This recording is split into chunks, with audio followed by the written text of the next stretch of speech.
여러분 안녕하십니까? 에코스 서현입니다. 여러분 시험 잘 보셨습니까? 조금 까다로운 문제가 몇 문제 있었죠? 근데 뭐 전반적으로 제가 수업 시간에 강의한 내용이죠. 일부 한두 문제를 제외하고. 근데 그런 문제도 제가 말씀드린 행정학적 마인드로 풀 수 있는 문제니까 여러분들이 이제 국가직 끝났다고 다 끝난 게 아니죠. 지방직 서울시 열심히 해가지고 좋은 결과 얻읍시다. 자, 일단 가형입니다. 가책형 문제 풀어드릴게요. 일단 출제 빈도를 보면 보세요. 기초이론 역시 예상과 같이 기초이론이 서서히 이제 좀 빈도가 줄고 있죠. 2번하고 5번 20번 문제는 지방행정 서비스 공급 유형인데 요거하고 겹쳐요. 그래서 제가 이렇게 한 거고요. 정책학 4문제, 조직론 4문제, 인사행정 4문제, 4, 4, 16이네요. 여기서만. 그렇죠? 그리고 이제 국가직이다 보니까 지방직이 2문제 정도. 작년하고 비슷하죠? 활리론 문제가 거의 나온 게 없고요. 그렇죠? 부패 문제 나왔는데 활리론 문제는 인사행정 문제로 봐야 되겠고. 자, 문제 풀어봅시다. 1번부터. 1번은 뭐 제가 누누이 강조했던 그죠? 수업 시간에 상황이론 설명드리면서 반대가 뭐라고 그랬어요? 그죠? 완베스트웨이를 부정한다. 완베스트 원리주의자에 반대하니까. 그러니까 정확하게 뭐 거시적 관점은 체제 자체가 거시라고 그랬죠. 방금 전에 전체주의고. 그래서 모든 상황에 적합한 완베스트웨이를 부정하니까 답은 1번이 틀렸죠. 뭐 나머지 지문들 잘 정리를 하시고요. 체제 하나로 보고요. 효율성은 상황에 의존한다 등등. 제가 그랬죠. 그때그때 달라요. 그게 상황이론이라고 그랬죠. 그러니까 완베스트웨이는 없죠. 자, 정답은 1번입니다. 아주 쉬운 문제. 자, 2번 NPM 문제죠. 역시 탈NPM 출제됐죠. 탈NPM. NPM에 대한 비판적 논의 역시 탈NPM 문제인데 뭐 뉴거버넌스나 NPS 문제는 아니지만 탈NPM은 기본적으로 어떤 논리를 강조해요? 그렇죠. 경제적 논리를 우선시하죠. 그러니까 요거를 경제적 논리를 우선시하다 보니까 내부 효율성은 강조하지만 정치적인 이해관계의 조정이 어려운 거죠. 그래서 정답은 4번이었습니다. 여기까지 뭐 틀린 문제는 없는 것이고. 자, 3번으로 갑시다. 이 문제는 조금 까다롭죠. 뭐 난이도 한 B급? 그죠? A급 정도는 아니고 난이도 따진다면 앞에 건 거의 이제 뭐 B-나 C 정도 급이고요. 3번 보시면 사이버네틱스 의사결정 모형에 대한 설명으로 옳지 않은 것입니다. 사이버네틱. 이거는 기계장치 모형이라고 그랬죠. 그래서 뭐랑 비교합니까? 합리 모형하고 비교하죠. 그래서 분석적 모형과 사이버네틱스 모형 이렇게 두 가지. 요 두 가지를 비교하는 거죠. 그래서 요거는 합리 모형으로 보고 요건 합리 모형을 그죠? 완벽하게 철저하게 거부하죠. 그래서 인간을 믿느니 차라리 기계를 믿겠다. 그죠? 기계를 믿는 기계 모형으로 보시면 돼요. 이건 인간을 완전히 신뢰하는 완전 합리성에 근거한 모형. 이 두 가지가 차이가 있죠. 그래서 보시면 1번 주요 변수가 시스템 에서 일정 상태로 유지된다. 그걸 뭐라고 합니까? 여기 있죠. 서머스탯 그죠? 에어컨 온도 딱 조절하면 24도에서 맞춰놓으면 올라가면 그죠? 돌아가고 내려가면 멈추고 온도가 더웠다. 그죠? 이런 식으로 시스템 적응적 의사결정을 말합니다. 자, 이번에 보시면 문제를 해결하고 목표를 달성하는데 사실상 사이버네틱스 모형의 특징 중에 하나가 비목표적 의사결정입니다. 목표가 존재하지 않아요, 사실은. 다만 환경 변화에 적응하는 거죠. 그래서 이 부분이 틀렸고요. 특히 정보와 대안의 광범위하라는 건 거의 모든하고 유사하죠. 모든 대안을 탐색하는 건 뭐밖에 없어요. 합리 모형밖에 없으니까 요거는 합리 모형으로 봐야 되겠죠. 그래서 역시 정답은 2번이고 뭐 나머지 서머스태트라든지 사전 프로그램 또는 한정된 범위의 변수죠. 예를 들면 뭐 24도를 딱 맞춰놓고 위아래로 통제하는 거니까 불확실성을 통제한다. 완벽하게 날려버리는 거죠. 정답은 2번이 되겠죠. 뭐 여기까지는 그렇게 풀 수 있는 문제였고요. 자, 4번도 뭐 거의 우리가 누누이 뭐 기본 심화 때 다루던 내용입니다. 그죠? 제가 항상 얘기했죠. 규칙적 오류와 불규칙적 오류가 있다. 그럼 이거 뭐예요? 근평에서 일관성 있는 평정 기준을 갖지 못하는 거니까 당연히 불규칙적 오류고 그걸 뭐라고 합니까? 총계적 토탈 에러라고 하죠. 토탈 에러. 연쇄 효과는 하나의 평정 요소가 다른 요소에 영향을 미치는 것. 규칙은 말 그대로 always, 언제나 제가 그랬죠. 높게 평가하거나 또는 언제나 낮게 평가하는 거. 집중하는 그죠? 중간 점수로 몰리는 것. 그래서 답은 당연히 4번이고요. 제가 볼 때 뭐 이번 시험에 국어, 영어, 국사가 어려웠습니다. 행정학은 그래도 무난한 편이 아니나 싶어요. 마지막에 좀 약간 처음 보는 문제가 있긴 합니다만 그런 문제들은 행정학적 마인드로 풀어야 되겠고 법령에서 시행령 문제가 조금 나왔죠. 그런 부분도 마찬가지입니다. 정답은 4번이고요. 자, 근평의 오류. 그렇죠. 보세요. 여기 언제나 또는 불규칙 두 가지입니다. 자, 롤스의 정의론에 대한 것인데 제가 그죠. 작년에 국가직에 뭐 나왔어요? 그죠. 공익에 대한 학설이 나왔잖아요. 그래서 이번에는 정의론이 나올 것 같다는 예상을 했는데 나왔죠. 어쨌든 어차피 이거는 통계학적인 거니까 뭐 작년에 공익 나오는데 또 공익 나오기 어렵잖아요. 그리고 롤스의 정의론은 그죠? 정의의 제1원칙과 2원칙이 뭐예요? 자유주의와 사회주의의 조화, 즉 중도적 입장이라고 그랬고 제가 수업 시간에 롤스의 정의론을 절충적 평등이라고 적어놓으라고까지 얘기했습니다. 그래서 정답 4번이죠. 중도적인 입장이죠. 말씀드린 대로. 여기 있죠. 롤스의 정의론, 양자의 절충. 요거 제가 일부러 강의 노트에 적어놓으라고 그랬죠. 제가 설명해 드렸고 자유주의와 사회주의의 결합이다. 거기까지 기억이 나실 거예요. 그래서 이 문제도 뭐 쉽게 풀 수 있는 문제. 그래서 1번부터 5번까지는 그죠.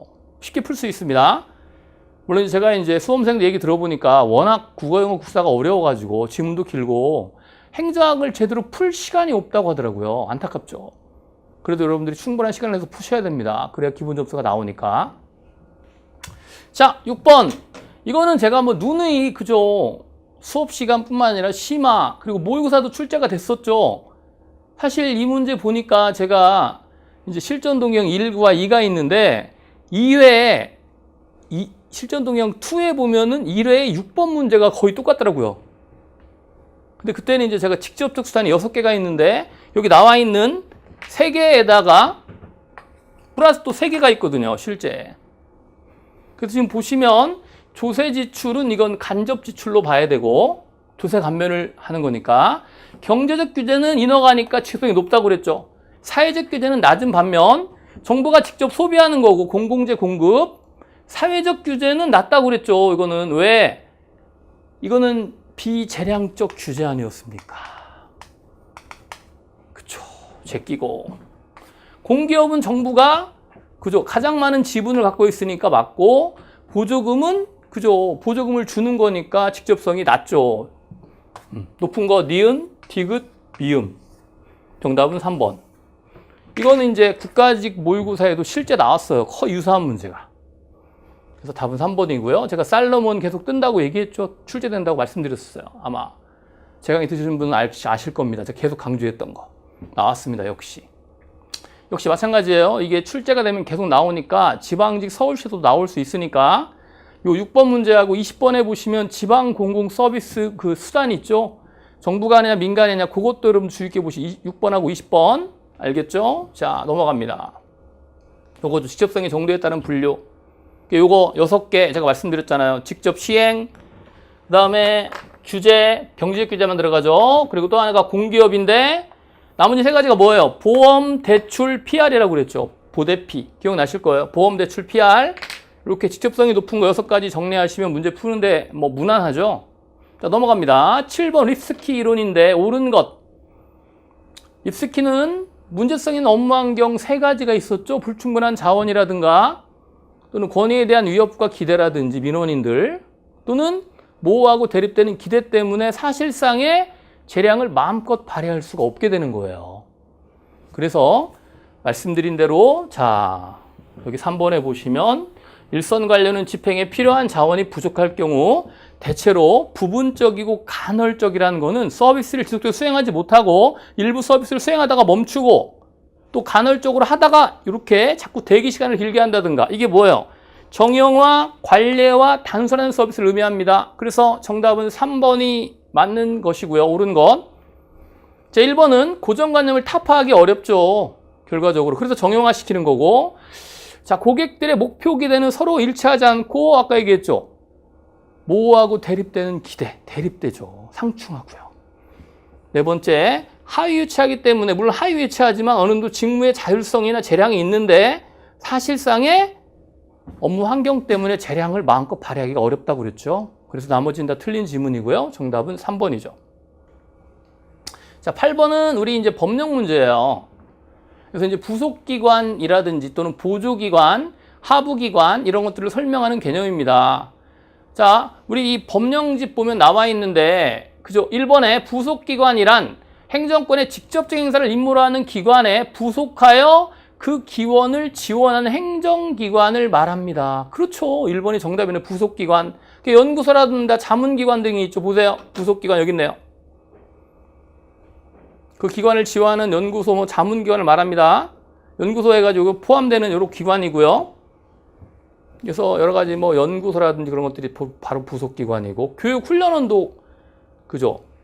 교육훈련 받는, 그죠? 뭐 공무원 교육훈련원 이것도 부속기관으로 봐야죠. 자, 그래서 뭐 기타 중앙행정기관, 특별지방행정기관, 부속기관 또는 자문을 받는 자문기관, 그리고 소속기관, 특별지방행정기관과 부속기관을 말하는 이거 다 소속기관이라고요. 보조기관 밑에 그죠? 기관장을 보조하는 일종의 라인이고요. 보좌기관은 스텝이었죠. 하부조직은 이 기관의 보조기관과 보좌기관을 모두 합쳐서 이걸 다 합쳐서 하부조직이라고 그래요. 하부조직 또는 하부기관. 이게 이제 말씀드린 대로 행정기관의 조직과 정원에 관한 통치기죠. 대통령령, 이 명령이 규정되어 있거든요. 이것도 사실은 법령사항이죠. 그래서 우리가 이제 이 문제가 좀 까다롭긴 합니다만, 자, 기본적으로 이제 1번 지문이 개념 정리가 잘 돼 있는 편이고요. 그렇죠? 2번을 보시면 보조기관이나 행정기관이 그 기능을 원활하게 수행할 수 있도록 그 기관장을, 근데 갑자기 보좌라는 말이 나오면 안 되죠. 이건 보좌기관이죠. 이거 스텝이고 라인이잖아요. 직접기관, 간접기관. 하부기관 아까 말씀드렸죠. 보조기관과 보좌기관을 모두 합쳐서 하부기관이니까 틀렸고, 그죠? 예. 특별지방행정기관과 부속기관을 합쳐서 뭐라고 그래요? 말씀드린 대로 요게 그죠? 소속기관이죠. 여기 있죠. 특별지방행정기관과 부속기관을 그 기관의 소속기관이라고 하는 거예요. 보시면 그래서 요 3번은 소속기관이죠.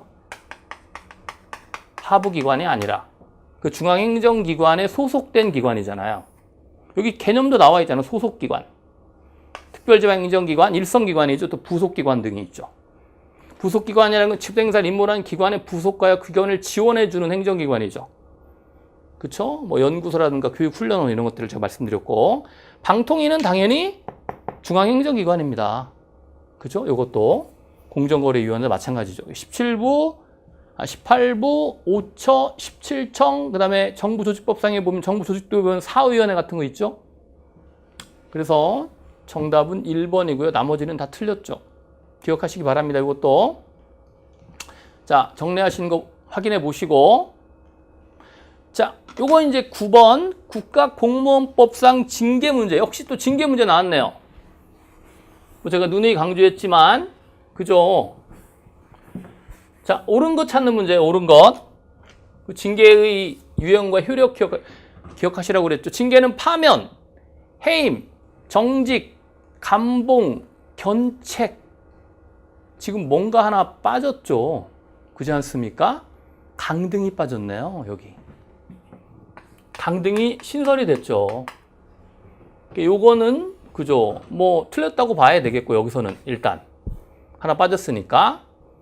정직은 1개월 이상 3개월 이하의 기간으로 사안에 따라 정처분을 받는 자는 공무원의 신분을 보유하나 직무유무가 좋다며, 그쵸? 보수의 3분의 2가 아니라 전액이죠. 무노동 무임금.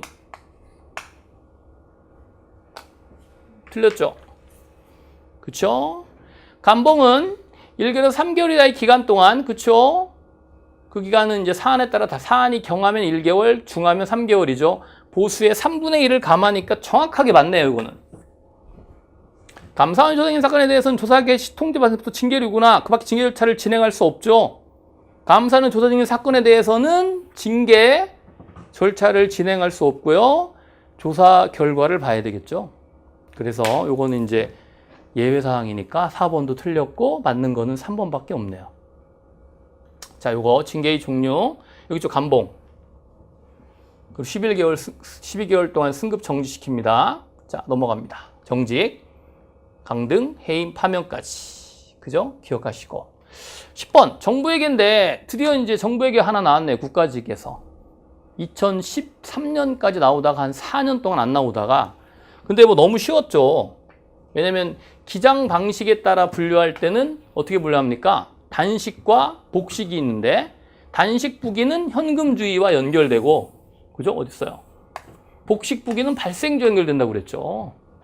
그래서 정답은 1번이고요. 아주 쉬운 문제. 또 인식 시점에 따라서 그죠? 현금주의는 현금의 유입 유출에 따라 출납에 따라 발생주의는 거래 발생 시점에 따라 그죠? 적는다고 장부에 적는다고 그랬죠. 답은 1번이고요. 뭐 나머지 지문은 다 맞죠. 복식 부기는 그죠? 대차 평균에 의뢰한 자기 검증 기능이 있다는 것도 기억하시고요. 넘어갑니다. 11번. 예산과 재정관리 부분인데 이 부분도 뭐 어렵지 않게 출제가 됐죠. 보시면 옳지 않은 것인데 우리나라 예산은 행정부가 제출하죠. 국회가 심의 확정하지만 미국과 같은 세출 예산 법률의 형식이 아니라고 그랬죠. 우리나라는 그죠? 어떤 예산이라는 독자적 형식을 갖고 있죠. 국회 의결로 성립하고요. 자, 2번이 이제 조금 헷갈리는데 텍스 조세 문제인데 현 세대의 의사결정에 대한 재정 부담을 미래 세대로 전가하지 않는다.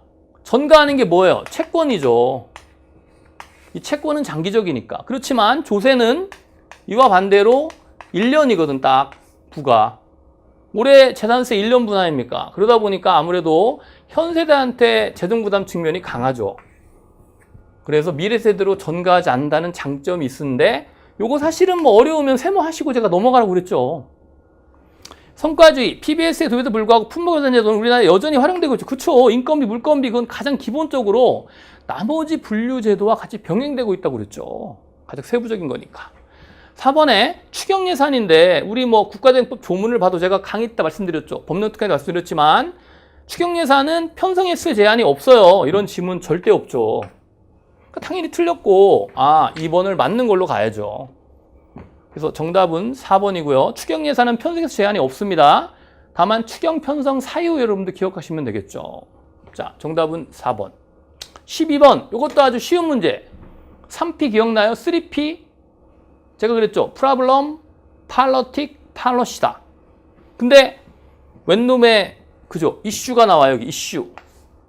이슈라는 건 없고 뭐가 들어가야 돼? 프라블럼, 폴리티컬이니까 그죠? 뭐가 나와야 돼요? 팔러시가 나와야죠. 정치의 흐름, 정책의 흐름, 문제의 흐름, 문정정. 기억나죠? 문의정은 아니니까. 뭐 쉬운 문제고 이런 것들. 자, 4번도 알아두세요. 만약에 문제에 대한 대안이 존재하지 않을 경우 정책의 창이 닫힐 수 있습니다. 대안이 존재하지 않으니까. 자, 3번도 마찬가지죠. 정책의 창은 국회 예산주기, 정기의 개요 등의 규칙적인 부분뿐만 아니라 때로 우연한 사건, 뭐 갑자기 어떤 거, 세월호 사건 같은 경우 가능하죠. 정책의 창이 열릴 수 있죠. 열렸고 실제. 그래서 어떻게 됐습니까? 국민안전처가 신설이 됐잖아요. 결과적으로. 그래서 맞는 질문이고요. 정답은 이슈의 흐름이 아니죠. 정책의 흐름이죠. 아주 쉬운 문제였고. 13번. 조직구조의 설계에서 조정의 원리인데 조정은 연결을 말해요. 연결. 조정 기제는 연결 방법인데 수직적 연결과 수평적 연결이 있다고 그랬죠. 근데 말씀드린 대로 수직적 연결에는 계층제 또는 계층지기의 추가 그쵸? 기억나시죠? 그런 것들. 또는 수직 정보 시스템 또 규칙과 계획 등이 있잖아요. 여기 나와 있는 프로젝트 팀은 수직이 아니라 수평적 연결 방법이죠. 역시 조정기대 데프트의 모형도 한번 나왔고요. 뭐 나머지 다 맞습니다. 자, 수직적 말씀드렸고 수평적 요거죠. 그러니까 답이 당연히 2번이겠죠. 여기까지 누누이 강조했던 문제고, 자 14번에 보시면 성인지 예산제도에 대한 설명인데, 이거는 사실은 성인지 예산서에 대한 내용인데 우리 법령에는 나와 있진 않지만 시행령에 보면 나와 있거든요.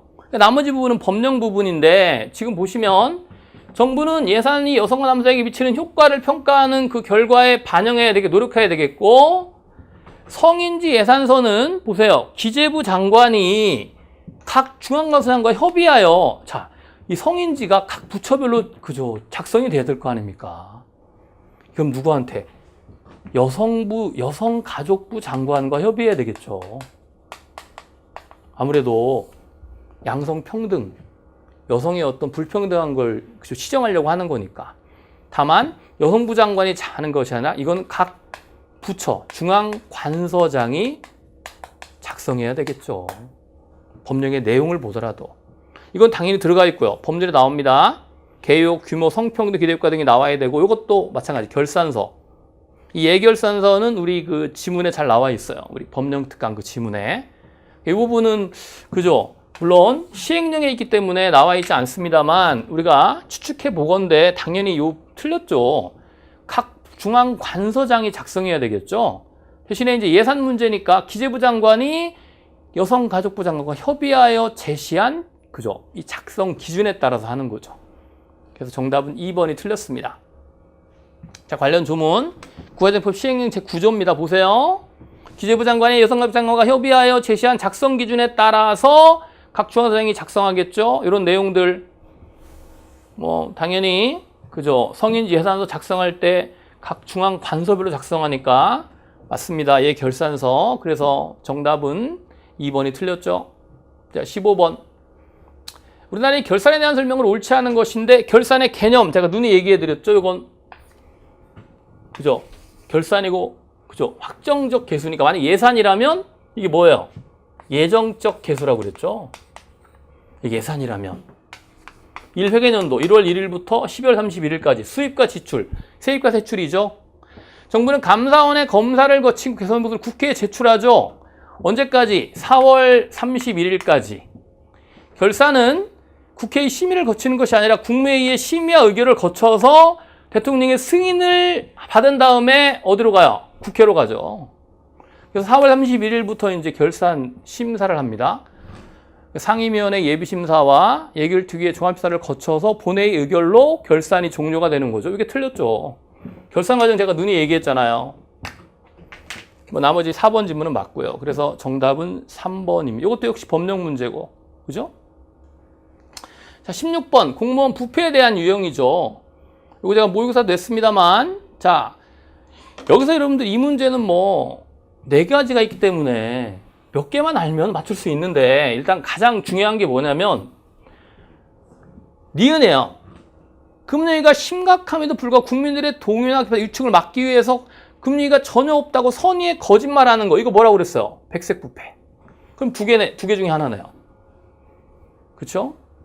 자, 기업 무허가업소를 단속하던 공무원이 정상적인 하소서 수행하다가 금품을 제공한 특성업소에만 눈 감아주는 것을 일탈행 부패라고 하죠. 그러니까 답은 3번이죠. 기억 니은만 하면. 인허가 관련된 거 뭐예요? 제도화된 부패죠. 그래도 급행료를 받으니까 제도화돼 있죠. 급행료 받는 것들이. 이거는 뭐예요? 사기 같은 부정이니까 비거래형 부패, 사기형 부패. 범죄형이죠. 범죄. 그래서 정답은 3번이고요. 관련 모의고사 문제가 있었어요. 참고하시고. 자, 17번 공무원의 부패, 우리 680 형태에 의한 분류와 사회구성의 관용도에 따른 분류로 나눌 수 있습니다. 정리하시고요.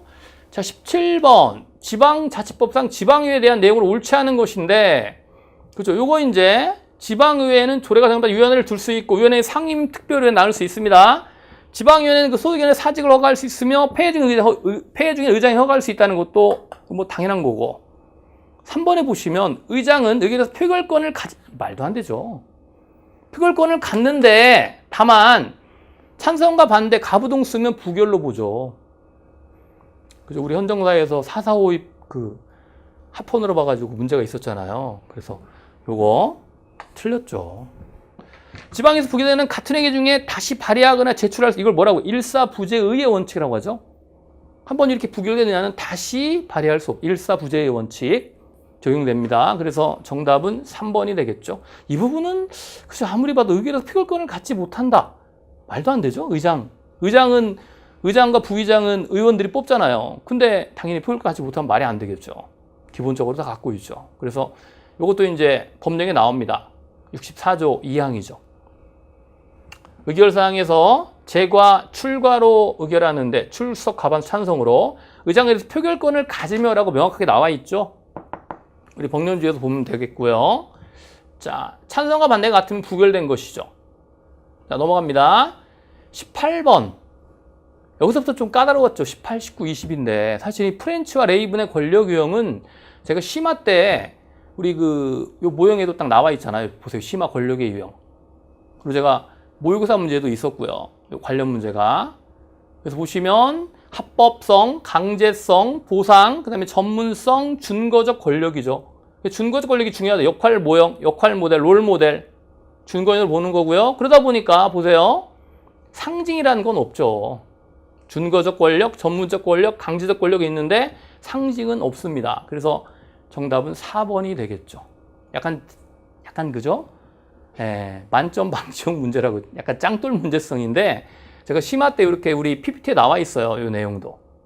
기억하시고. 자, 19번. 전문 경력관 제도죠. 이 문제가 사실은 조금, 그죠? 우리가 이제 뭐 수업 시간에 좀 다루지 않은 부분인데 사실은 이 문제는 어떻게 행정학적 마인드를 동원해야죠. 결과적으로.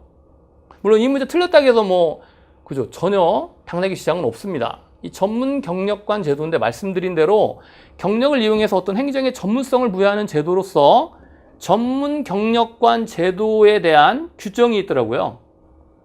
이 직위군 구분인데 이 전문 경력관 규정에 나와 있어요. 우리 국가공무법 제4조에 보면 나와 있거든요. 특별한 이 전문 경력관. 전문 경력관 직위는 군은 그죠? 직위의 군이잖아요. 무리는 직무의 특성이나 난이도 및 직무에 요구되는 숙련도, 특성 또는 난이도, 곤란도, 직무의 그 숙련도를 따라 가, 나, 다군으로 구분하죠. 고용문단은 가, 나 직무 등급이지만 가, 나, 다군. 그래서 보시면 일반직 공무원, 이게 센스죠. 일반직 공무원과 마찬가지로 계급 구분과 직군 및 직렬의 분류를 적용하면 사실상 이거 일반직 공무원으로 봐야 되는데 그렇지 않기 때문에 정답은 2번이고요. 여기 있죠. 난이도 및 직무. 그죠? 또는 전직 시험을 거쳐서 전문경력과를 다른 일반직 공무원으로 전직시킬 수 있습니다. 이것도 가능해요. 전직 시험. 시험이 필요하죠. 반드시 전직, 상위 직렬로 이동하는 거니까. 그래서 정답은 2번으로 보는 게 가장 좋겠죠. 1번은 이제 전문 경력관 제도에 대한 지정이고요. 소속 장관해당 기관의 일반직 공무원 직위 중 순환보직이 곤란하거나 장기직 등이 필요한 특수업무 분야의 직위를 인력지상과 협의하여 전문 경력관 직위로 지정할 수 있다는 게 나와 있어요. 어디에? 전문 경력관 제도 규정에 제4조에 보면 나와 있죠. 그래서 정답은 2번이죠. 이 문제가 조금 까다로웠다고 봐요. 제가 볼 때는. 18, 19, 22. 자, 마지막 문제 20번.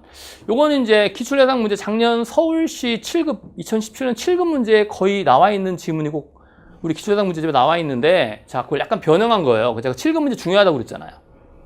자, 지방정부의 행정서비스 공급 책임 방식에 대한 설명을 옳지 않은 것인데 정부의 직접적 공급하는 대안적 서비스 공급 체계는 생활 쓰레기 수거라든가 ASD 또는 사회복지시설 유연 이런 것들이 있어요. 맞아요. 과잉생산과 돈을 야기한 공급 비효율성 해결 방식으로 계약 방식을 통한 공급이 도입되고 있고요. 계약 방식, 컨트랙팅 아웃, 위탁 계약.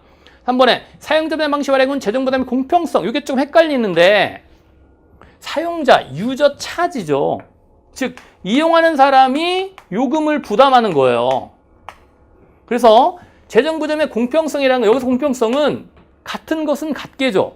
이용자는 똑같이 부담하니까 주의할 건 수평적 형평성을 제고할 수 있다고 봐야 되겠죠. 그러니까 이런 문제는 세모를 하는 거예요. 공평성? 그지? 그러면은 부담 능력이 없는 사람에게는 이용할 수 없으니까 불평등 아닌가라는 의문을 갖잖아요. 그럴 때는 세모하시고 왜? 공평성은 수평, 수직 두 가지가 있죠. 그러니까 두 가지 중 어떤 건지 적용해야 돼. 만약에 이게 수직적 공평성은 떨어뜨리거든요. 사실상. 그렇죠? 3번 지문을 세모하시고 사바스가 제시한 공서비스 공급 비용에 따르면 자원봉사는 그죠? 민간이 결정하고 민간이 공급합니다. 이거 자원봉사니까 민간이 공급하지 정부가 공급해요? 발룬티어인데 그렇지 않습니까? 그래서 보시면 정답은 4번이고요. 이것도 조금 까다로워요. 근데 이제 이런 그죠? 기출문제가 우리 기초대학 문제집에 2017년 서울시 7급 문제에 나왔었고요. 이 사바스의 분류를 보면 나와 있죠. 보세요. 정부가 공급, 민간이 공급을 결정하는데 보세요. 민간의 공급 결정 중에서 여기 있네요. 발룬티어. 이거는 자원봉사니까 민간이 서비스를 민간이 하고 민간이 결정하고 민간이 서비스 생산을 하죠. 바우처, 쿠폰, 그다음에 시장 공급, 마켓, 그다음에 자원봉사나 발룬티어, 자기 생산, 셀프 서비스 이런 것들이 있죠. 그죠? 그래서 발룬티어하고 셀프 서비스 기억하라고 그랬잖아요. 요거는 전문성이 좀 있어야 되겠고, 요거는 전문성이 없어도 된다. 예를 들면 뭐, 그죠? 이웃감시나 주민 순찰 같은 게 자기 생산이었죠. 다 민간이 하는 거 아닙니까? 정부가. 이건 정부가 판매하니까 이건 정부가 하는 거고요. 공급은 민간이 결정하는 것이고. 그래서 요 문제가 나왔습니다. 정답은 4번이 되겠죠. 자, 이렇게 해서 여러분들이 이제 문제를 다 풀어봤어요. 어차피 우리가 이제 앞으로 다가올 또 5월달 시험이 있지 않습니까? 틀린 것들을 차분하게 정리하셔가지고 마무리 잘 하셔갖고 지방직은 더욱더 좋은 결과 얻기 바랍니다. 자, 감사합니다. 지금까지 행정학 담당하는 서현이었습니다.